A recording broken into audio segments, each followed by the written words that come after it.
we are celebrating the 25th anniversary of Twister. It is our deep dive, our second deep dive of 2021. This was Zach's choice, and one of his all-time favorites. And it's interesting because I think Todd has only seen this once. I had never seen it before, so this was a first-time watch for me, and like a second-time watch for Todd, and an all-time favorite for Zach. Well, let's see. Twister is from the director of Speed, so I mean anything that Jan de Bont gives us, I'm going to be a fan of. Next year, when we do our Speed 2 Cruise Control deep dive, we can also talk about his career. But yeah, so this is classic 90s. I mean, you watch this movie, it is like, holy crap, we are in the 90s. Give us some Bill Clinton, some Michael Jordan, some Boyz II Men. Like, you can just feel it. This movie feels like you need to watch it on a VHS. I think we said the same thing about Apollo 13. And speaking of Apollo 13, I would agree with that. We have, I believe it was Terry's MVP of Apollo 13, none other than the Fred Hayes Show, Bill Paxton, as Bill, and Helen Hunt in her first non-TV role, from Mad About You, as Joe. A couple weeks ago, I watched Mystic Pizza, the Julia Roberts movie, for the first time. And when the Lily Taylor and Vincent D'Onofrio characters in that movie are named Bill and Joe, and I thought, those are the characters in Twister. That is a metaphor for how much I know and love this movie. The first thought that came to my mind, I have two obscure characters from an 80s movie were, they're the same names as the names in the movie Twister. Anyway, I love this movie. I don't know how you guys haven't watched it. We grew up in different universes. We all grew up in the Pacific Northwest in the 90s. You guys were watching Gone in 60 Seconds and Police Academy. I was watching Clueless and Twister. Different worlds, I guess. Maybe there was the Columbia River that divided us, but I don't know how you guys missed out on this one. I've seen this movie maybe as many times as any other movie except for Apollo 13. Yeah, I don't know how I missed out on this one. We just never watched it. Todd, you've at least seen it before. What about you? Well, I had watched it at one point, but I told Zach like a couple months ago, all I remember is that Todd Field was in it, which is like the dumbest detail I could possibly come up with. But that's about it. So I didn't really remember it. I mean, I watched it twice this week, and it is entertaining to watch, even though it is really dumb. Yes. But I'm okay with it. It's not. I'm not really a disaster movie guy, I guess. I mean, I don't really like a lot of the big, like, hurricane movies, tsunami movies. Like, I think they're all kind of dumb, but this one, I mean, takes the cake for like action movie dumb, which it should be my thing, because this is definitely my era of action movies that I love. So, I'm curious to see what Terry said, because I don't know. Yeah, I agree with a lot of what you just said. It is very entertaining, and it is very dumb and corny at the same time. I've got it at 2.5 stars right now, just because it is fun, and I was really entertained by it. I would probably watch it again in a heartbeat, but at the same time, I couldn't get over just how dumb it was at times, and just how just like. I felt like, yeah, it's. You want to say it. Just say it. It had its moments, just not good ones. It's not necessarily good ones. Yeah, pretty much. It was the exact same thing there. Yeah, I was going to say that, you can shit on the movie all you want. It's terrible at many moments. I agree. However, one thing that has held up really well is this movie does have some great special effects. I mean, even 25 years later, these visual effects hold up, because this was right before everyone really started going to CGI. Now, obviously, there's some CGI in this movie, and some of the CGI still doesn't look great. But like, I was watching the behind the scenes of this movie, and like, they didn't just, do a special effects thing or a digital composite of like the town of Wakita. They went to like a little town and destroyed the whole town. They destroyed like 7 blocks of it. And you can tell in that sequence, like that's not digital effects at all. That is real. And like the sky, I was really impressed by this time watching it, like the skyline. I mean, there is some like very, very real authenticity to this movie that if it were made today would just be outsourced to an Industrial Light and Magic type outfit, and it just wouldn't feel the same. And I think that's something that is unique to 90s movies that makes movies like this hold up pretty well. I will say that is one thing I miss about 90s action movies is that mix of practical effects and just the beginning of CGI.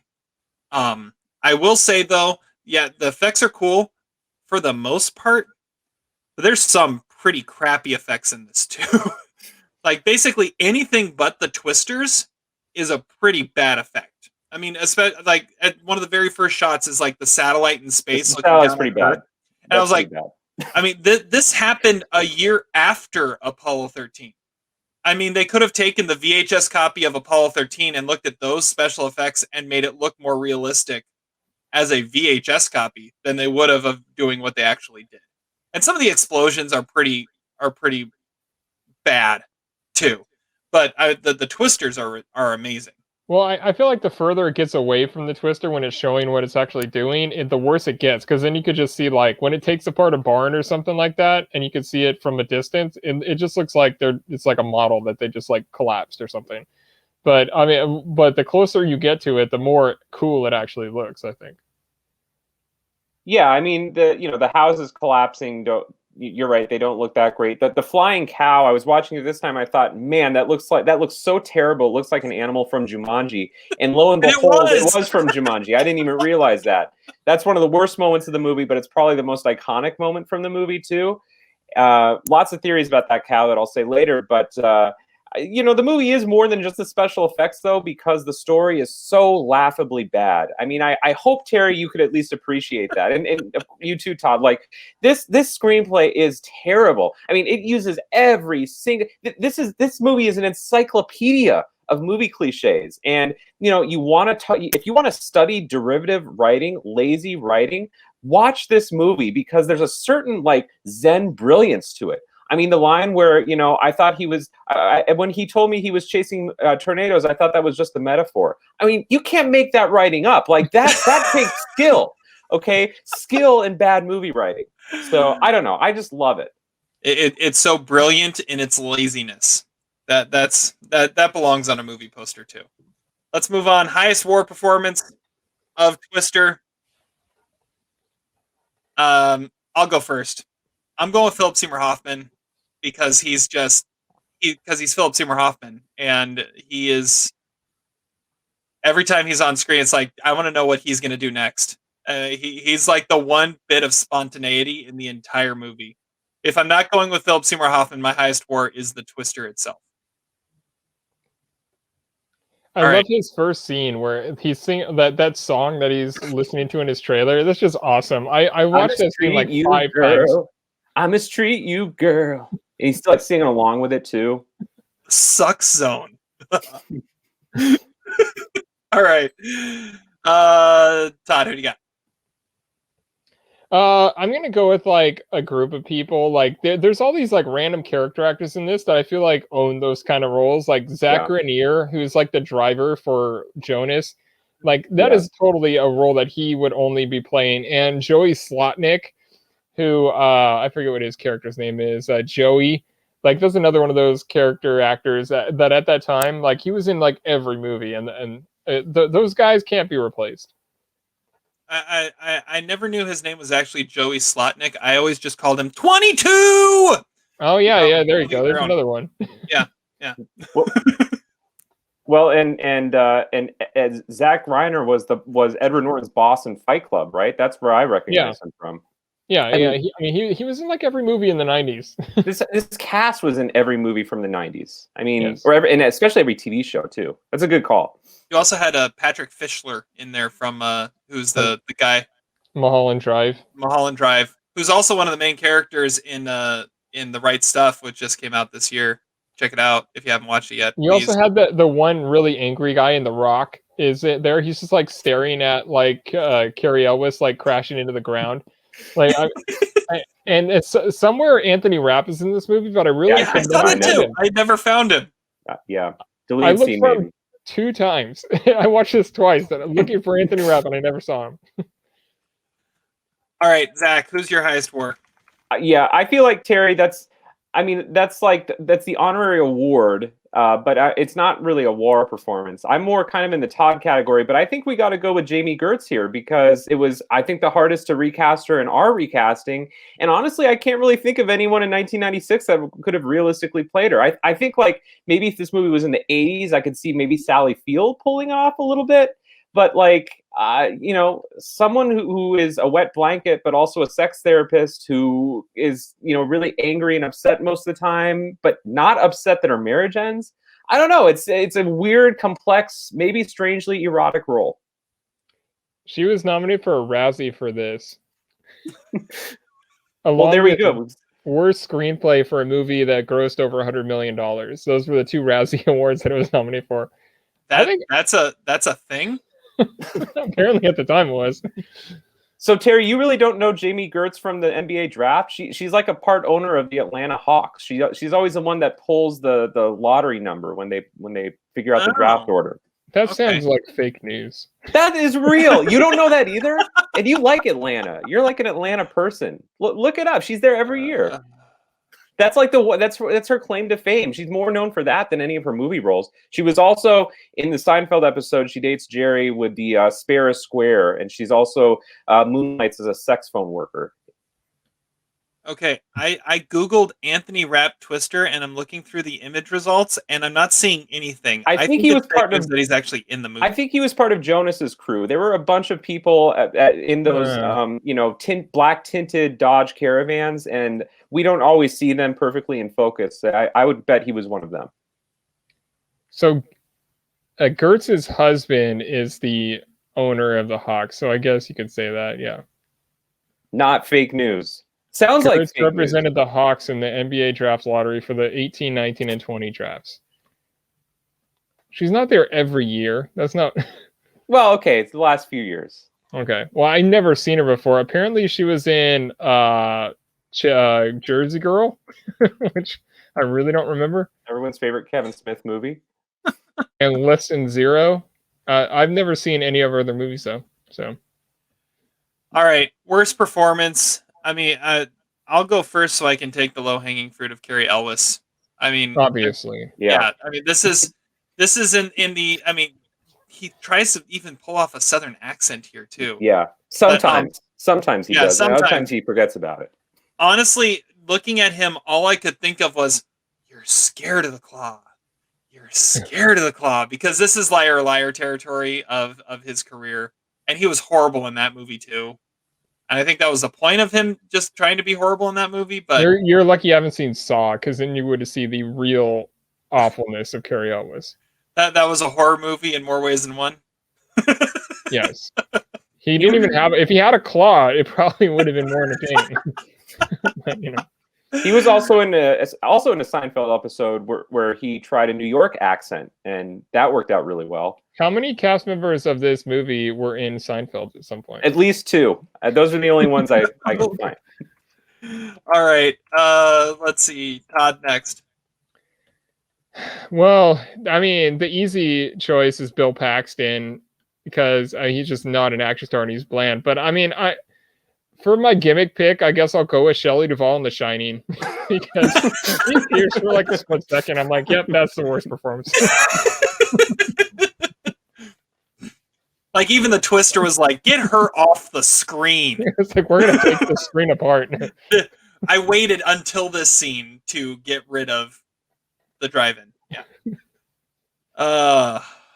All right. Zach, how about you? So my real pick is Bill Paxton for many of the reasons we've already said. He has basically 2 emotions, anger or fear, and that's it.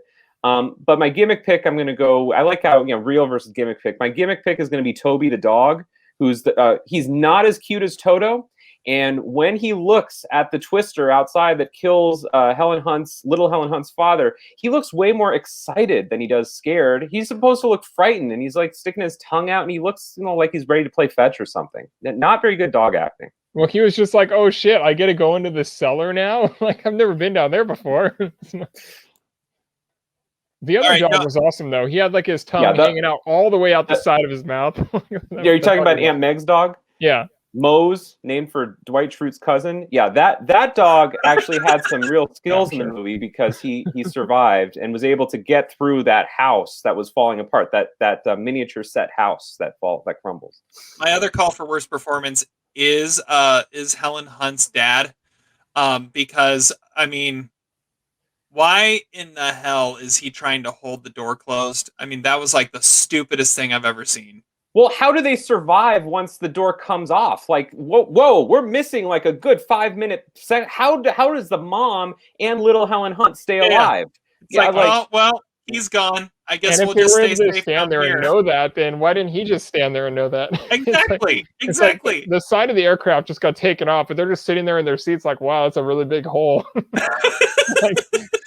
But don't worry, he does come back in something very similar to Truman's dad in the Truman Show. He does reappear later in the movie with the surrogate family. So not to worry. That guy. No, like this, they drive by and she sees their, their family all united again. Oh yeah.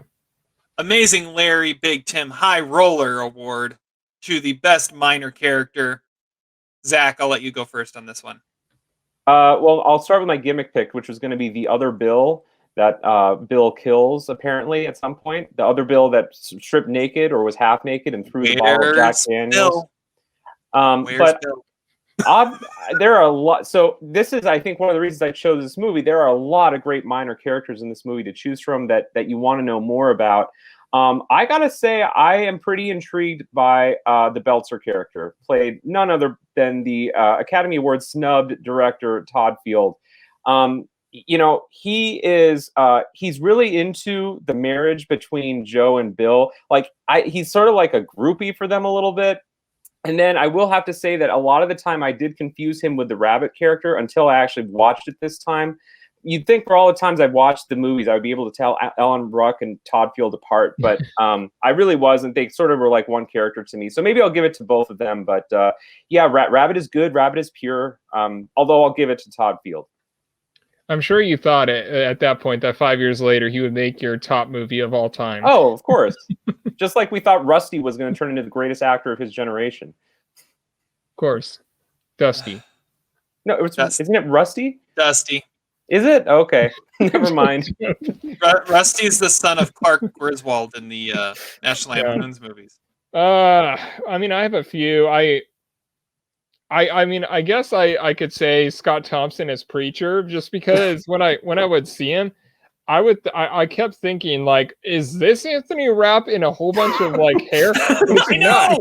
Yeah. This is Copeland from Police Academy, and he's like this like low-key like sort of genius in the group that never gets credit for it. And he isn't as showy for it.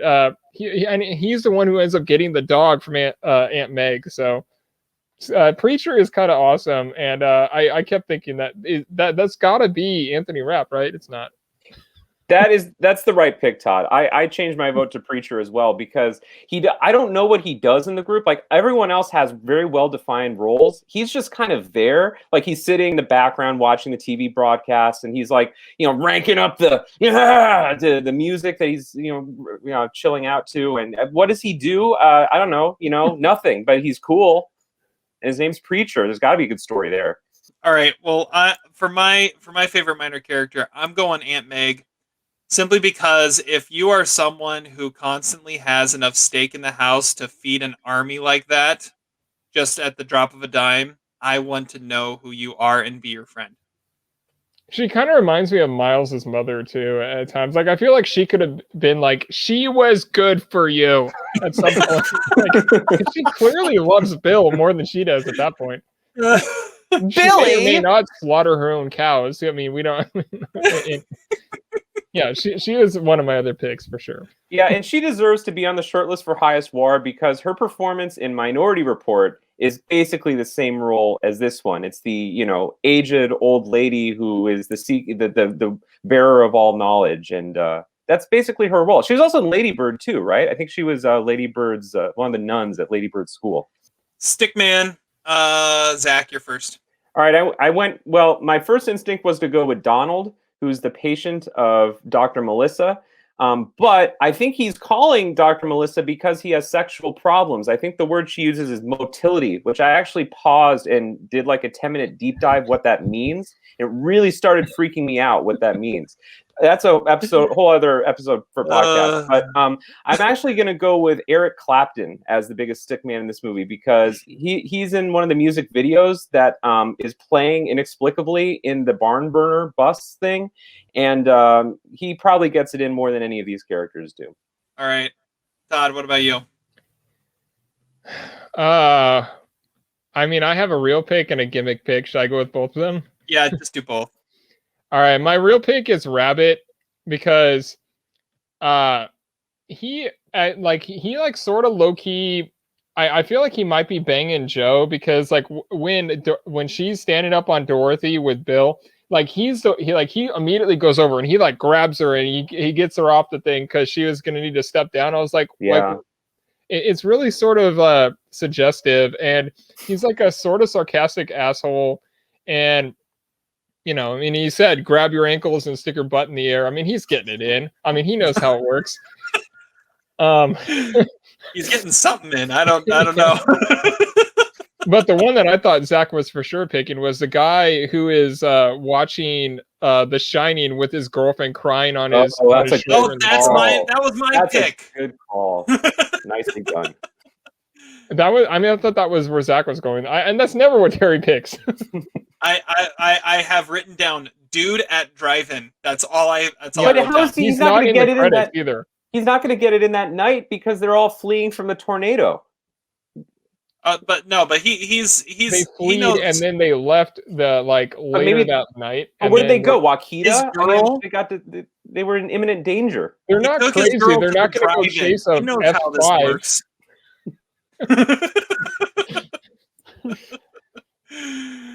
He knows how this works. Come on. They just had a near-life experience. They're going to go bang after that. They're not going to go chase another tornado. No, there's too many metaphors about chasing tornadoes. Going off with Todd's theory, I also kind of like the idea of Joey, the photographer, banging Joe secretly because they have like an intimate moment where she tells him to take the grass out of the autofocus, which is always a moment that cracks me up. And she rescues him. She saves his life because he's inexplicably cuddled in the front of the truck, even though he's 10 feet away from the barricade where everyone is hiding. Apparently, he's stupid enough to miss that somehow. Also, someone who doesn't seem to really belong there. Yeah, that's true. All right. We can go a whole lot of different ways with this one. The Billy Bats douchebag. Zach? I went with the family at the end of the movie. Who live in the farm. Although I do have to say, so originally I thought I said because their horses aren't tied up and they're sacrificing them essentially. But then my wife said that if they tied up the horses, that would probably be even more abuse toward the animals. And then I said, well, okay, well, they have the knives, and all those sharp objects. And then she said, well, that probably means that, that they're probably slaughtering cattle, right? And she said, no, they're probably just chopping down plants. So my wife completely, took apart my logic for the family at the end, but I'm still going to go with them anyway. Well, I mean, I was going to say Lawrence because, he just hides in the truck because he thinks that he's better than going into the shelter right next to him. He's just like a little bitch in there too. Like he has a mullet. I mean, there isn't much more douchebag than that. I mean, he looks like throughout the movie, he just looks like he has a disdain for the rest of the people there, even though he dedicates his life to that career. He's just, I don't know. He's a total douchebag. So I went a lot bigger. I went Bill. Bill's my douchebag. That was my other choice. Yeah, I mean, the first half hour of this movie, you're watching what Bill Paxton is doing on the screen as Bill, and it's like, okay, there is one person acting rationally here, and it is obviously not you. And in every conversation he has with Helen Hunt, It's like either that or Helen Hunt does a horrible job making it like I feel like Helen Hunt either needed to watch Malcolm and Marie. They both needed to watch Malcolm and Marie before they did those scenes of what it looks like to be a fighting couple, because they have no idea what that means, and it just makes Bill look like a douchebag instead. I like that none of us said Jonas, because the truth is Jonas isn't really a douche. He actually is the successful one. He got the corporate sponsorships. Okay, do people understand that, like, when you're a scientific researcher, you have to get funding somehow? Bill is a loser. Bill stepped away from the project, and it got better when Bill left. Okay, he's like a coach that left the team, and then they got better because Dorothy was developed in his absence. All right, so Jonas is like kind of a baller in this movie, even though it's a terrible performance. Did you also notice a little bit of like, gray matters, Walter White, Elliot, and Gretchen dynamic between them a little bit? There's a little bit of an origin story there, I think. So I went up and punched him right when he first saw him. That son of a bitch. I feel like Jonas is like the X-wing pilots in Star Wars that have to use the computer to try and make the shot on the Death Star instead of just using the or the other one I thought of is like the flight controller in Rocket Man. I followed procedure. Or maybe he's just like the Grumman guy. Yeah. How about that, Lem? Okay. What's the best scene in this movie, Zach? Oh, shoot, I forgot that category. Best scene. Come back to me. I'll think of one. All right, Todd, best scene. I mean, I like when Dustin's trying to, or Dusty or whatever, he's trying to show Melissa the storm, because that is just Philip Seymour Hoffman just going for it. Like, I mean, it's like he's rooting for his beloved Sooners in that scene. Like, he's just like pointing everything out. Like, he obviously has a thing for it, but he is just like animated as shit. That is Hoffman going off, and that is I mean, it doesn't get better than that in any movie. He's fired up. Yeah, that's a good pick.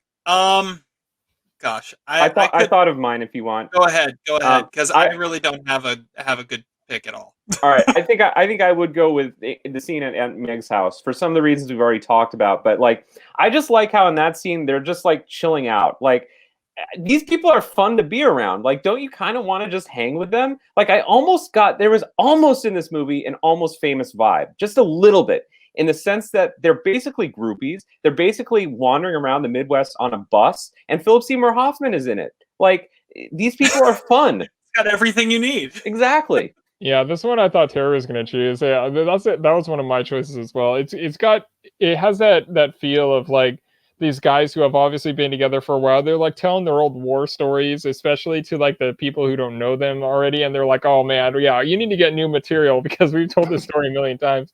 Like, I mean, that scene is totally authentic. That's one of the best scenes for sure. That's probably what I'll go with. The only other one I was thinking of is the one, or thinking about like encounters with twisters they have when they see the sisters, and it just kind of spins the truck in circles. I mean, I think that's like the coolest point of their encounters with one of the tornadoes. Yeah, I mean, another thing I love about this movie is that every tornado looks different. Like, I think that's like a cool detail from this movie, is that they really took the time to make. I mean, yeah, okay, maybe they look a little fake at times, but each of them look really distinctive. Like, when you think about the Sidewinders or the Twister or the sisters, excuse me, or the one at the end, they all look different, and that's like pretty accurate. Like, if you look at tornadoes in pictures, they always look different. So cool detail. All right, Sidewinder, wasn't that like Bud's name in Kill Bill? Bud's sounds right. Yeah. Name. Or was he the California King's Sakes? No, that was L. So the other random reference that I was thinking of right now is after Zach went through everything that makes it like Almost Famous, it made me think of Andy Samberg's impression of Nicolas Cage on SNL. It's got all the great traits of a great Nicolas Cage movie. Pretty much. All right. All right. Flaws, outdated, conspiracy theories. It sounds like we've talked about a lot of the flaws as we've been going along. And conspiracy theories. I've got a couple. It sounds like you guys have some too. I've got a couple conspiracy theories here, and they all kind of revolve around Philip Seymour Hoffman. So I've got two here. One, I think that that Philip Seymour Hoffman in this movie was it wasn't Philip Seymour Hoffman playing Dusty. It was actually Sandy Lyle playing Dusty, who is Philip Seymour Hoffman's character in Along Came Polly. Yeah. Let it rain. That felt like it. That just Oh, feels I like see. a Dusty role. It's a Sandy role, and so I think Philip Seymour Hoffman was that much of a forward thinker that he would go so method to think that he was going to play this character as a character he was going to play 8 years in the future. So there was that. Then there was another moment where I felt like he looked like someone else, and so I'm gonna say that Dusty was the inspiration for the other Titanic expert in Titanic that is alongside Bill Paxton, with the big beard and everything, like the idiot looking guy. I think Philip Seymour Hoffman should have played him, and Dusty was the inspiration for him. Yeah, and he should have been played by Bruce Valanche. Well, that could have been good too. All right, Todd, do you have anything? Yeah, I guess I'll just go over all my shit. One of them, I feel like the whole movie was like Tenet in the way that I could hardly understand what anyone was saying most of the time in the action sequences because the sound effects are just way too loud in the score, which the score kind of sounded like a mix of like Braveheart with like The Rock. It was like this big epic thing with like easily like mid-90s action thing, which is really bizarre because this movie doesn't really belong with either of those. And another thing I thought about was, I don't know how they all didn't just damage their eyes. They should have been wearing goggles at some point. Like, she is like walking right toward a twister that's like 20 feet away from her, and debris is flying at her face the entire time. And she is just, she never even has to squint. I'm like, what the hell is going on there? Like, how is she not just like completely destroying her eyesight? I mean, those kind of things are just inexcusable. It's funny you say that. It's funny you say that because apparently Helen Hunt and Bill Paxton did get eye damage during the filming of this movie. Well, there you go. I mean, and it wasn't even a real twister. So there you go. And I mentioned it earlier, but I don't know how they I mean, they never changed their clothes. They're like soaking wet, they're full of mud, and then the next scene is not like exactly several days later, and it's not warm enough for them to just like dry naturally, but they're just naturally dry after that. Bill even takes a shower and then just gets back in his old clothes. The same clothes, yeah. And they were there for probably like an hour tops, and they obviously never washed those clothes. I don't know. And I want to know how Melissa's phone was still working when they were like charging at that one storm. Like that tornado took out every like post, every power line and everything. There must have been some insane cell reception at that point. Like, I mean, and that was like what? Yeah, 1996. Like that was just really impressive, or just really stupid. And also, I want to know, how is like Zach was saying, how is everyone paying for these things that they're doing? Like, they waste like 4 trucks. They have no problem just like destroying equipment. I mean, it looks really expensive. Like, who's actually paying them? Like, they just look like they're doing their own corporate. They have an infinite budget. I think it's the University of Muskogee or whatever. Like, you see that logo a few times. State College or whatever. Yeah, it's on that bus outside. Yeah. And on Larry's shirt or Lawrence's shirt. I didn't know his name was Lawrence until you said that.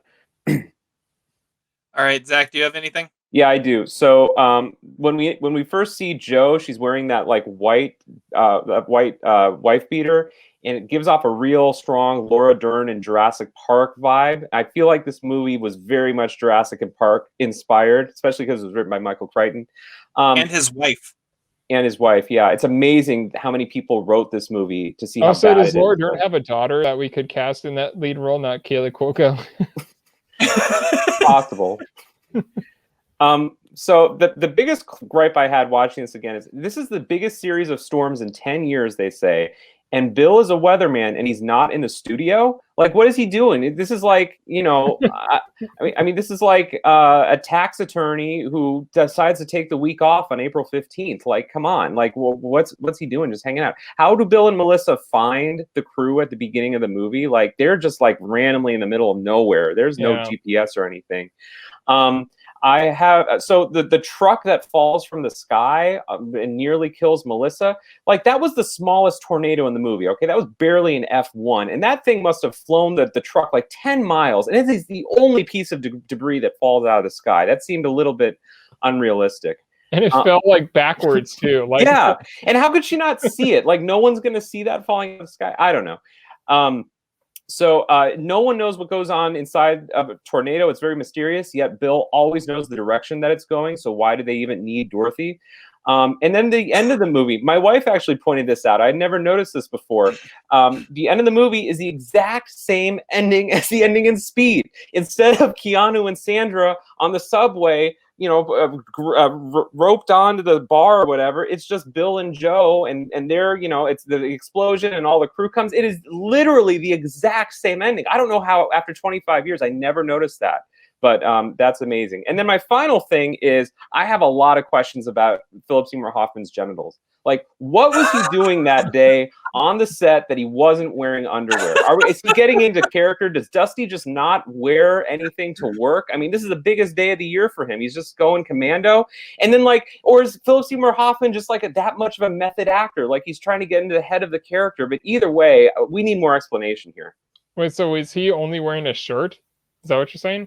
No, his genitals were exposed. There's nothing going on beneath the equator down there. I know, but so was he not wearing I think pants? they're just loose shorts. Yeah, very loose shorts with nothing nothing protecting the boys down there. I never heard about that. Yeah, I read some about that. I was reading through the IMDb trivia. All right. Let's wrap this up. LVP, MVP. Zach? So I'm going to pull a gimmick a little bit again. I'm going to say my LVP and the MVP are the same person, and that is the one and only Jan de Bont. Because Jan de Bont was a great director.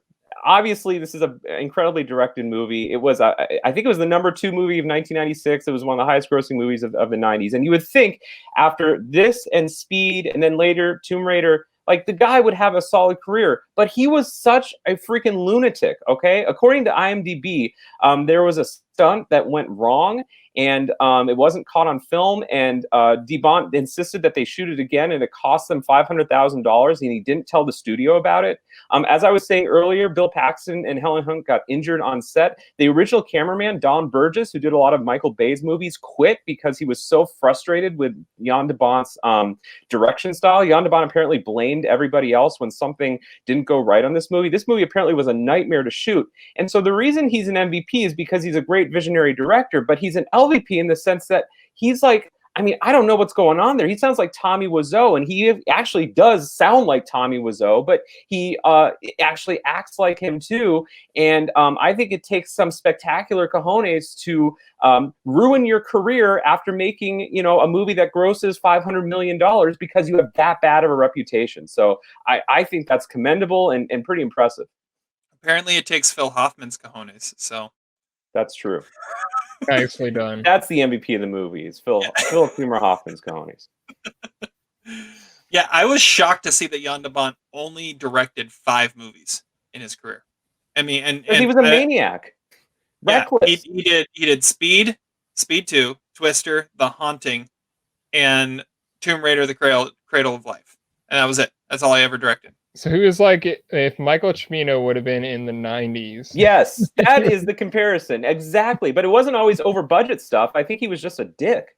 He just made $500,000 worth of losses. No, we don't need to tell the studio about it. Let's just shoot. Shoot again. Don't tell them. He does have 64 cinematography credits, though. Including Die Hard. Yeah. All right. Todd, you're next. My LVP is Fat Bastard for naming this his favorite Helen Hunt movie. And my MVP is the stunt team, because I've never given it to a stunt team before, but I have no idea how they shot this. Like, there's scenes where they are going like super fast and they are like NASCAR quarters, like going, and then like one randomly turns and they don't crash into each other.